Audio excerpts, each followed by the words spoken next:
Student, स्वागत है आपका हमारे यूट्यूब चैनल मैथ वाला पर। आज इस लेक्चर में हम पढ़ने वाले हैं 12th क्लास फिजिक्स का एक मोस्ट इंपॉर्टेंट टॉपिक, जो है हमारा वैद्युत द्विध्रुव की निरक्षीय स्थिति में विद्युत क्षेत्र की तीव्रता के लिए व्यंजक की स्थापना। यानी कि इस लेक्चर में हम वैद्युत द्विध्रुव की निरक्षीय स्थिति में विद्युत क्षेत्र की तीव्रता किस तरीके से निकाली जाती है उसको सीखने वाले हैं। तो चलिए स्टार्ट करते हैं अपने इस लेक्चर को। देखिए, लेक्चर को अपने डेरिवेशन को स्टार्ट करने से पहले हम समझ लेते हैं जो हमने डायग्राम बनाया है इसको किस तरीके से बनाया है और इसमें क्या क्या चीज़ें दी गई हैं। तो देखिए, सबसे पहले हमने यहाँ पर एक वैद्युत द्विध्रुव बनाया है ए बी। ठीक है, ये ए बी क्या है, इस द्विध्रुव के पॉइंट हैं और ये इस पूरे द्विध्रुव की जो लंबाई है वो है 12 और इस द्विध्रुव के दोनों सिरों पर क्या है, विपरीत आवेश प्रेजेंट है। इसके इस द्विध्रुव के ए सिरे पर प्लस क्यू आवेश उपस्थित है और बी सिरे पर माइनस क्यू आवेश उपस्थित है। अगर इस पूरे द्विध्रुव की लंबाई की बात करें तो वो 12 है, लेकिन हमने क्या करा, इस द्विध्रुव को आधे भागों में बांट लिया। ये डॉट डॉट डॉट जो लाइन है ये बता रही है कि द्विध्रुव को हमने आधे भागों में बांट लिया है। फॉर दिस रीजन इसके यहाँ से लेके यहाँ तक की जो लंबाई है वो L है और यहाँ से लेके यहाँ तक की भी लंबाई कितनी है, L है। अब हमें क्या करना था, इस द्विध्रुव के कारण निरक्षीय स्थिति में विद्युत क्षेत्र की तीव्रता निकालनी थी। तो उसके लिए हमने क्या करा, इस द्विध्रुव की निरक्षीय यानी कि सामने वाली जो स्थिति है वहाँ पर एक पॉइंट मान लिया है P है। अब हमें इस पॉइंट पर विद्युत क्षेत्र की तीव्रता का मान निकालना है और जहाँ पर इस पॉइंट और द्विध्रुव के जो बीच की दूरी है वो कितनी है, R है। अब इस पूरे द्विध्रुव के कारण इस पॉइंट पर विद्युत क्षेत्र की तीव्रता निकालने से पहले हम क्या करेंगे, पहले इस प्लस क्यू आवेश के कारण इस बिंदु पर विद्युत क्षेत्र की तीव्रता निकालेंगे, उसके बाद इस माइनस क्यू आवेश के कारण इस बिंदु पी पर विद्युत क्षेत्र की तीव्रता निकालेंगे। लेकिन किसी भी आवेश के कारण किसी भी बिंदु पर विद्युत क्षेत्र की तीव्रता निकालने से पहले हमें क्या पता होना चाहिए, उस आवेश और उस पॉइंट के बीच की डिस्टेंस का पता होना जरूरी है। ठीक है, तो यहाँ पर हम देख सकते हैं इस द्विध्रुव और इस पॉइंट के बीच की डिस्टेंस तो हमें पता है R, लेकिन अगर हम इस प्लस क्यू आवेश के कारण इस पॉइंट पर विद्युत क्षेत्र की तीव्रता निकालेंगे तो उसके लिए इन दोनों के बीच की डिस्टेंस क्या थी वो हमें नहीं पता थी। सेम इधर माइनस क्यू आवेश और इस पॉइंट P के बीच की डिस्टेंस क्या थी वो भी हमें नहीं पता थी। तो सबसे पहले हमने क्या करा, इन दोनों के बीच की डिस्टेंस निकाली और फिर इन दोनों के बीच की डिस्टेंस निकाली। वो किस तरीके से निकाली हमने, इसके लिए हमने यूज़ करा था पाइथागोरस प्रमेय का।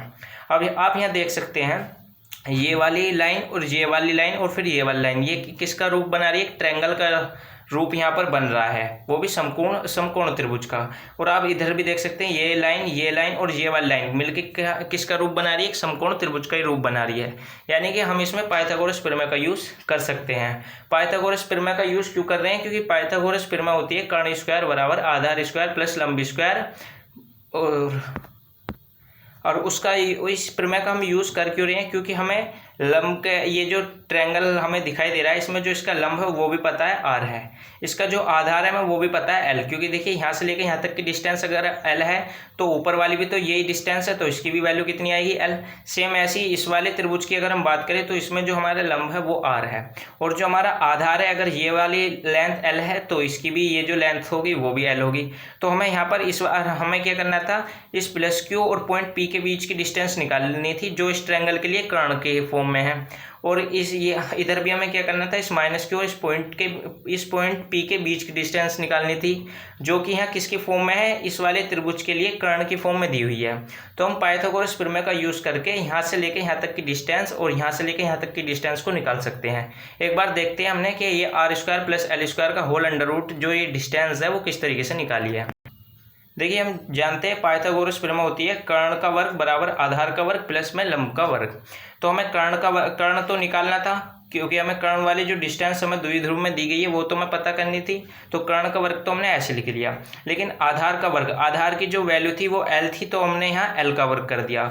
उसके बाद प्लस का निशान एज इट इज लगाया, फिर हमें लंब जो था वहाँ पर R दिया गया था तो हमने लंब के स्थान पर R का वर्ग कर दिया। अब यहाँ पर ये किसकी वैल्यू आई है, L square plus R square, या ये कर्ण स्क्वायर की वैल्यू, लेकिन हमें चाहिए केवल कर्ण की वैल्यू। तो उसके लिए हमने इस स्क्वायर को बराबर के दूसरी तरफ भेज दिया, जिस वजह से L square plus R square पर अंडर रूट चला जाएगा। तो यहाँ पर हमें फाइनली कर्ण की जो वैल्यू मिलेगी वो मिलेगी कर्ण is equal to L square plus R square का होल अंडर रूट। यानी कि ये उस लेंथ की वैल्यू आई है जो हमें फाइंड करनी थी। तो इस तरीके से इस वाले ट्रायंगल में हमने पाइथागोरस प्रमेय का यूज़ करके अपनी ये कर्ण जो था इस ट्रायंगल का इसकी वैल्यू निकाल ली है और इसकी वैल्यू क्या आई है, R square plus L square का होल अंडर रूट। सेम इसी तरीके से हमने इस वाले जब ट्रायंगल की बात करी तो इसमें ये जो कर्ण था इसकी भी वैल्यू क्या आई, R square plus L square का होल अंडर रूट। तो यहाँ पर हम आप देख सकते हैं प्लस क्यू आवेश और इस पॉइंट पी के बीच की distance R square plus L square का होल अंडर रूट है, और इस माइनस क्यू आवेश और इस पॉइंट पी के बीच की जो डिस्टेंस है वो R square plus L square का होल अंडर रूट है। यहाँ दोनों जो डिस्टेंस है वे बिल्कुल सेम आ रही हैं, आप देख सकते हैं। अब देखिए ये तो होगी बात इस डायग्राम की कि हमने इस डायग्राम में क्या चीज़ कैसे बनाई है और क्यों बनाई है। अब हमें किसी भी डेरिवेशन को करने से पहले अगर हम डायग्राम बनाते हैं तो हमें उस डायग्राम की थ्योरी भी लिखनी होती है। अगर हम थ्योरी नहीं लिखते हैं तो एग्जाम में हमारे मार्क्स कट जाते हैं। तो सबसे पहले अब हम क्या करेंगे, इस डायग्राम की थ्योरी लिखेंगे, और थ्योरी में हमें एक एक वो लाइन जो है वो वही लिखनी है जो हमने इस डायग्राम में बनाई है। तो देख लेते हैं इसका एक बार थ्योरी वाला पार्ट। तो देखिए थ्योरी में क्या लिखा है, माना कोई विद्युत द्विध्रुव ए बी। देखिए यहाँ पर हमने एक विद्युत द्विध्रुव ए बी बनाया था तो वही लाइन हमने लिख दी है कि माना कोई विद्युत द्विध्रुव ए बी जिस पर दो विपरीत आवेश उपस्थित है। तो आप यहाँ देख सकते हैं इस द्विध्रुव पर विपरीत आवेश उपस्थित भी हैं। उसके बाद माना इस द्विध्रुव से निरक्षीय स्थिति में कोई बिंदु P उपस्थित है। तो आप इस डायग्राम में देख सकते हैं ये जो द्विध्रुव है इससे निरक्षीय स्थिति में एक पॉइंट है P, यानी कि बिंदु है P जो कि उपस्थित है, जहाँ द्विध्रुव और बिंदु के बीच की जो दूरी है वो r है। तो यहाँ पर हमने दिखाया है कि ये जो पॉइंट है और ये जो द्विध्रुव है इसके बीच की जो डिस्टेंस है वो r है। तो जो चीज़ हमने इस डायग्राम में बनाई सेम वही चीज़ हमने क्या कर दिया, लैंग्वेज के रूप में यहाँ लिख दिया है, जो कि आपको भी लिखना जरूरी है। अब देखिए इतना लिखने के बाद यहाँ से हमारा डेरिवेशन हो जाता है स्टार्ट। और डेरिवेशन स्टार्ट किस तरीके से होगा ये मैं आपको पहले ही बता चुका हूँ कि सबसे पहले हम इस प्लस क्यू आवेश के कारण इस पॉइंट पर विद्युत क्षेत्र निकालेंगे, उसके बाद इस माइनस क्यू आवेश के कारण इस पॉइंट पर विद्युत क्षेत्र निकालेंगे, उसके बाद इस टोटल विद्युत द्विध्रुव के कारण इस पॉइंट पर विद्युत क्षेत्र निकाल लेंगे, और वही जो भी विद्युत क्षेत्र निकल कर आएगा वो हमारा क्या होगा, आंसर होगा। तो देखते हैं सबसे पहले। तो देखिए पिछले कुछ लेक्चरों में हम बात कर चुके हैं कि एक आवेश के कारण r दूरी पर रखे किसी बिंदु पर अगर हम विद्युत क्षेत्र निकालते हैं तो उसकी जो वैल्यू आती है वो आती है E बराबर 1/4πε0 Q अपन R स्क्वायर। जहाँ पर E तो होता है विद्युत क्षेत्र, ये 1/4πε0 तो कांस्टेंट वैल्यू होती है, और Q होता है ये वाला आवेश, और R होती है आवेश और इस पॉइंट के बीच की दूरी। तो जब भी हम किसी एक आवेश के कारण बिंदु P पर या किसी भी बिंदु पर विद्युत क्षेत्र निकालेंगे तो उसकी वैल्यू हम रखेंगे ये। वहाँ केवल चेंज क्या होगी, आवेश और बिंदु P के बीच की जो भी डिस्टेंस दी गई होगी ये वही क्या हो जाएगी, केवल चेंज हो जाएगी। तो बढ़ते हैं अब अपने हम डेरिवेशन की तरफ। तो देखिए यहाँ पर हमने लिखा है प्लस क्यू आवेश के कारण विद्युत क्षेत्र, यानी कि ये जो हमारा प्लस क्यू आवेश था इसके कारण इस पॉइंट पर विद्युत क्षेत्र कितना आएगा। तो देख लेते हैं एक बार वो क्या आएगा। तो मैंने अभी आपको बताया था एक आवेश के कारण किसी बिंदु पर विद्युत क्षेत्र कितना आता है, E बराबर प्लस क्यू आवेश के कारण हमने E1 मान लिया विद्युत क्षेत्र को। तो E1 बराबर आएगा 1/4πε0 और Q अपोन में यहाँ पर R स्क्वायर लिखना था, लेकिन R क्या थी, पॉइंट और आवेश के बीच की दूरी। लेकिन अगर हम आपकी जानकारी के लिए बता दें कि यहाँ जो ये आवेश है और ये जो पॉइंट है इसके बीच की जो दूरी है वो R square plus L square का होल अंडर रूट है, यानी कि R के स्थान पर हमें ये वाली वैल्यू पुट करनी है। तो सेम हमने ऐसा ही करा है। यहाँ पर आप देख सकते हैं E1 बराबर 1/4πε0 और Q भी एज इट इज है, लेकिन R स्क्वायर की जगह हमने किसका स्क्वायर कराया, R square plus L square के होल अंडर रूट का स्क्वायर, ये कर दिया है। ठीक है, उसके बाद आप जानते हो कि जो अंडर रूट होता है वो अगर हम अंडर रूट का स्क्वायर कर दें तो इस स्क्वायर से अंडर रूट कट जाता है, यानी कि इस स्क्वायर से हम क्या कर देंगे, इस अंडर रूट को काट देंगे। अब जो बचा उसे हमने क्या करा, नेक्स्ट लाइन में लिख लिया। तो E1 बराबर क्या आ जाएगा हमारा 1/4πε0 Q अपोन में R square plus L square, ये आ जाएगा। इसको क्या मान लिया, इक्वेशन नंबर फर्स्ट। ये आ गया हमारा प्लस क्यू आवेश के कारण विद्युत क्षेत्र बिंदु P पर। अब हम क्या करेंगे, माइनस क्यू आवेश के कारण बिंदु P पर विद्युत क्षेत्र निकालेंगे। तो देखिए माइनस क्यू आवेश के कारण हमने विद्युत क्षेत्र को माना है E2। तो E2 बराबर 1/4πε0 और Q, यहाँ तक तो एज इट इज रखा, लेकिन नीचे लिखनी होती है हमें R का स्क्वायर। R क्या होती है, डिस्टेंस, यानी कि आवेश और बिंदु के बीच की जो दूरी होती है वो। लेकिन यहाँ पर अगर आप देखोगे, यहाँ पर माइनस क्यू और बिंदु P इसके बीच की दूरी जो थी वो R square plus L square का होल अंडर रूट थी, यानी कि यहाँ पर हम R की जगह इस वैल्यू को कर देंगे पुट। तो देखिए हमने यहाँ पर आर के स्थान पर R square plus L square का होल अंडर रूट और फिर इसका स्क्वायर कर दिया है। ठीक है, अब हमने अभी ऊपर बताया था कि स्क्वायर से जो है ये अंडर रूट कट जाता है, तो हम इस स्क्वायर से इस अंडर रूट को काट देंगे और जो भी हमारा बचेगा उसे नेक्स्ट लाइन में हमने दोबारा से लिख लिया है E2 बराबर 1/4πε0 Q अपॉन में R square plus L square. इसको मान लेंगे हम समीकरण नंबर 2। अब आपने समीकरण नंबर 1 और समीकरण नंबर 2 में एक बात ऑब्जर्व करी होगी कि E1 की वैल्यू भी 1/4πε0 Q upon R square plus L square है और E2 की भी value 1/4πε0 Q upon R square plus L square है, यानी कि E1 और E2 दोनों क्या है, बराबर है। तो ऐसी कंडीशन में हम डेरिवेशन को थोड़ा आसान कर सकते हैं। और देखिए आसान भी किस तरीके से करेंगे, हम मान लेंगे कि E1 जो है वो E2 के बराबर है। ठीक है, तो E1 E2 के बराबर है, इसलिए E1 और E2 को हमने दोनों को क्या मान लिया, x के बराबर मान लिया है। यानी कि जहां जहां पर हम E1 और E2 लिखते हैं वहां पर हम केवल x लिखते हुए चलेंगे। ठीक है, ये बात अब आपको ध्यान रखनी है। तो देखिए अभी तक हमने प्लस के आवेश के कारण बिंदु P पर विद्युत क्षेत्र निकाला था, उसके बाद माइनस के आवेश के कारण बिंदु P पर विद्युत क्षेत्र निकाला था। अब हम क्या करेंगे, पूरे द्विध्रुव के कारण बिंदु P पर विद्युत क्षेत्र निकालेंगे। ठीक है, तो उसके लिए हमने यहाँ क्या लिखा है, तब बिंदु P पर कुल विद्युत क्षेत्र। अब यहाँ पर जो कुल विद्युत क्षेत्र होता है इसके लिए एक फॉर्मूला होता है, ई टोटल जो विद्युत क्षेत्र होगा ई वो बराबर होगा E1 का स्क्वायर प्लस E2 का square plus 2E1 E2 cos theta का होल अंडर रूट।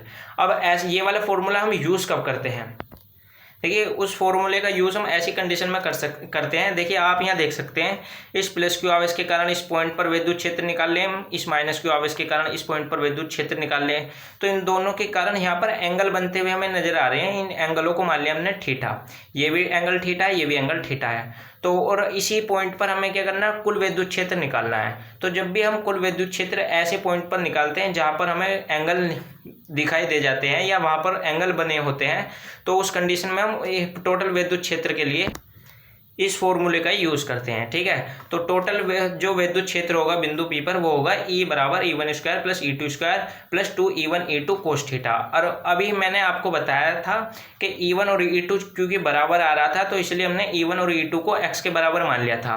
तो जहाँ जहाँ यहाँ पर E1 और E2 लिखा रहा है वहाँ पर हम x लिखते हुए चलेंगे।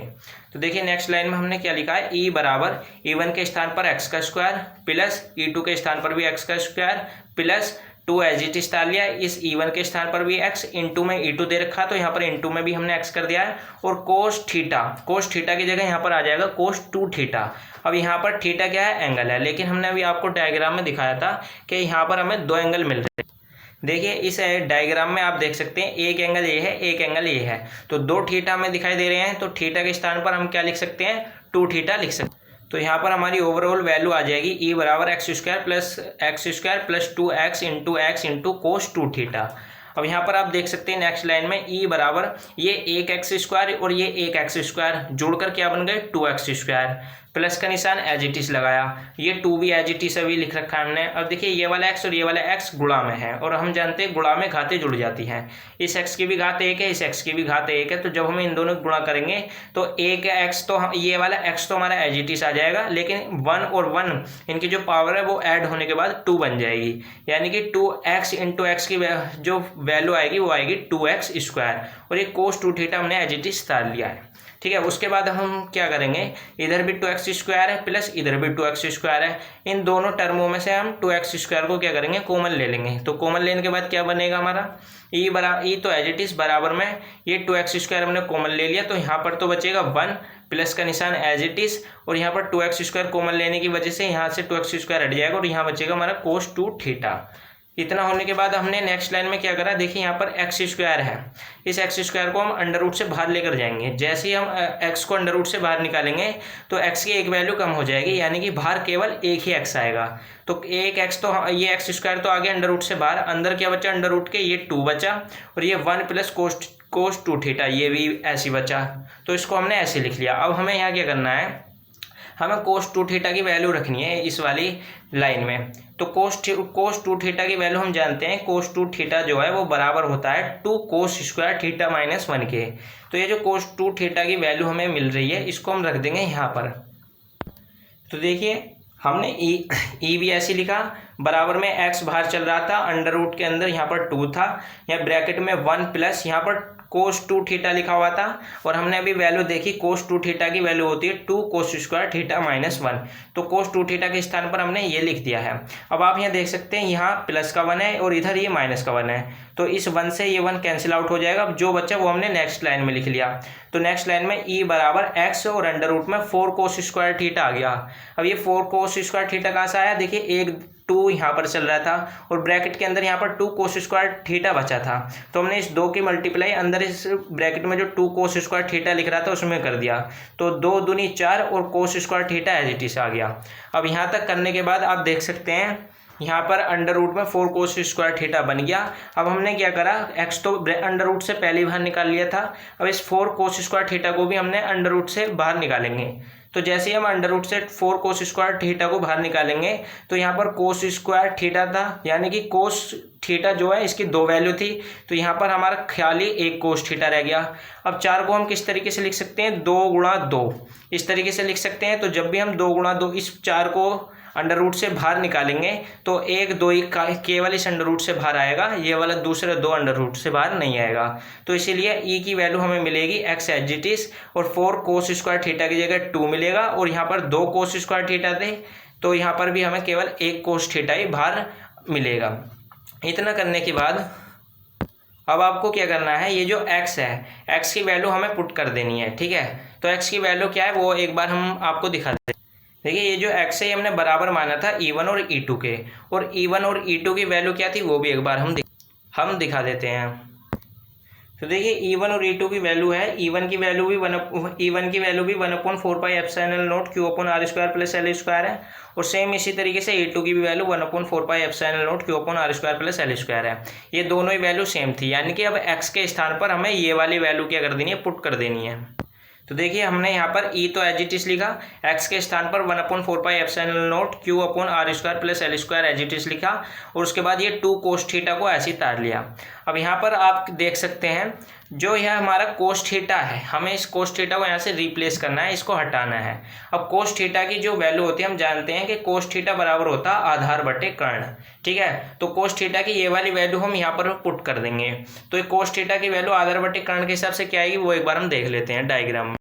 तो देखिए डायग्राम में अगर हम बात करें तो आधार तो होता है, आधार तो होगा हमारा ये, और इसकी वैल्यू क्या है l, और कर्ण होगा हमारा ये कर्ण, और इसकी वैल्यू क्या है r square plus l square का होल अंडर रूट, यानी कि cos थीटा बराबर अगर आधार बटे कर्ण है तो उसकी वैल्यू आएगी l upon r square plus l square का होल अंडर रूट, यही हम cos थीटा के स्थान पर रख देंगे। तो देखिए यहाँ पर e एज इट इज लिखा हमने, ये 2 थोड़ा पहले लिख लिया है, और अपोन में 4 pi epsilon not as it is लिखा, ये q अपोन में r square plus l square ये भी एज इट इज लिखा, और cos थीटा के स्थान पर l upon r square plus l square का होल अंडर रूट आ जाएगा यहाँ पर, ठीक है। अब देखते हैं अपने नेक्स्ट लाइन में। तो देखिए यहाँ पर आप एक चीज़ देख सकते हैं, यहाँ पर r square plus l square simple दिया हुआ है, लेकिन यहाँ पर r square plus l square के अंडर रूट चढ़ा हुआ है इसके ऊपर, तो हम इस अंडर रूट को यहाँ से हटा देंगे। हटाने के लिए हम क्या जानते हैं कि जो अंडर रूट होता है इसकी वैल्यू होती है 1/2, यानी कि अगर किसी संख्या के ऊपर अंडर रूट लगा होता है और हम उसे अंडर रूट को वहाँ से हटाते हैं, तो जिस वैल्यू के ऊपर अंडर रूट लगा होता है उस वैल्यू के ऊपर हमें उसकी वैल्यू की पावर करनी होती है हमें 1/2।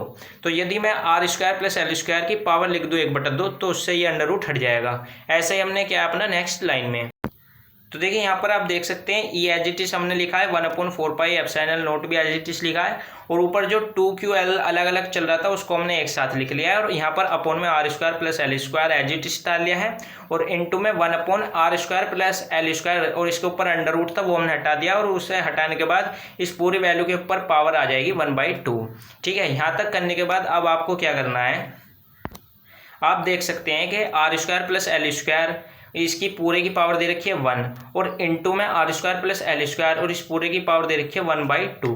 तो आप जानते हैं कि जो जब भी हम गुणा करते हैं तो गुणा करते समय घातें जुड़ जाती हैं, तो यहाँ पर हम क्या करेंगे, जब इन दोनों के आपस में गुणा करेंगे तो इनकी जो पावर्स हैं वो ऐड हो जाएंगी। तो देखिए नीचे हमने लिखा है ई एज इट इज लिख लिया है, 1/4πε0 भी एज इट इज लिख लिया है, और 2QL ऊपर जो है वो भी एज इट इज लिख लिया है। लेकिन जब हम r² प्लस L² और यहाँ पर r² प्लस L² की पावर 1/2 इन दोनों की मल्टीप्लाई करेंगे तो r² प्लस L² ये तो एज इट इज आ जाएगा, लेकिन इनकी पावर क्या हो जाएंगी, ऐड हो जाएंगी, यानी कि घातें जुड़ जाएंगी। तो इसकी घात क्या थी, 1, वो लिख लिया हमने, प्लस का निशान लगाया, उसके बाद इसकी घात क्या थी, 1/2, तो 1/2 लिख लिया।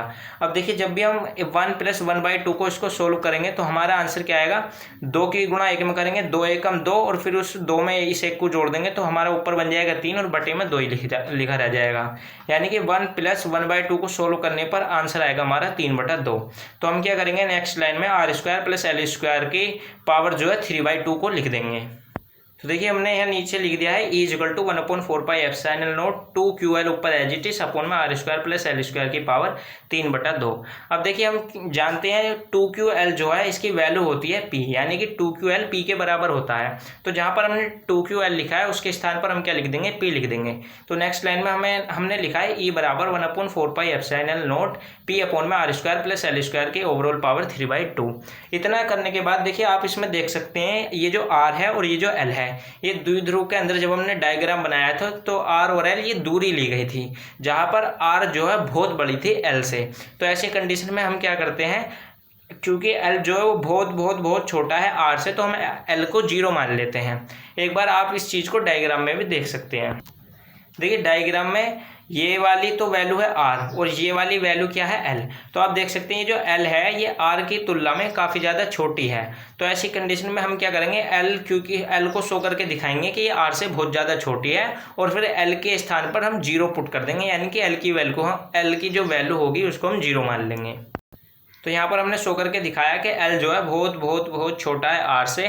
फॉर दिस रीज़न L जो है 0 के बराबर होगा। L 0 के बराबर होगा, इसका मतलब है कि जहाँ पर L लिखा हुआ है वहाँ पर हम क्या कर देंगे, जैसे कि यहाँ पर आप देख सकते हैं L लिखा हुआ है, तो L = 0 का मतलब है इस L के स्थान पर हम 0 मान लेंगे। जब हम L के स्थान पर 0 मान लेंगे तो हमें क्या मिलेगा, r² तो एज इट इज रह जाएगा, L0 मतलब ये खत्म हो जाएगा, तो हमें मिलेगा r² और फिर इस पूरे की पावर 3/2। तो देखते हैं नेक्स्ट लाइन में। तो देखिए यहाँ पर हमने लिखा है E = 1/4πε0 और ऊपर P एज इट इज और नीचे r² और इसकी पूरे की पावर 3/2 लिख दी है। क्योंकि यहाँ पर r² के प्लस में लिखा हुआ था L², लेकिन L की वैल्यू क्या मान ली थी हमने, 0, तो L का मैटर खत्म हो गया है। अब हमने यहाँ लिख दिया r² और इस पूरे की पावर 3/2। ठीक है, अब आप यहाँ देख सकते हैं R की घात 2 है और इधर 3/2 और ऊपर से घात लगी हुई है, तो इस 2 से ये वाला 2 क्या हो जाएगा, कैंसिल हो जाएगा। तो अब क्या बचेगा, हमने नेक्स्ट लाइन में लिखा है E = 1/4πε0 P अपॉन में r³, क्योंकि ये वाला 2 तो इस वाले 2 से कैंसिल हो गया, तो केवल ये वाला 3 बचा, तो यहाँ बन जाएगा r³। ये क्या हो जाएगा, आपका फाइनल आंसर हो जाएगा। यानी कि पूरे विद्युत द्विध्रुव के कारण निरक्षीय स्थिति में किसी बिंदु पर जो विद्युत क्षेत्र की तीव्रता का मान आता है वो आता है E = 1/4πε0 P अपॉन r³। तो आई होप आपको हमारा ये लेक्चर समझ में आया होगा। अगर आपको हमारी ये वीडियो अच्छी लगी हो तो आप हमारी इस वीडियो को लाइक कर सकते हैं, साथ ही हमारे चैनल को भी सब्सक्राइब कर सकते हैं, जिससे कि आने वाला कोई भी हमारी वीडियो का नोटिफिकेशन सबसे पहले आप पर पहुँचे। Thanks for watching.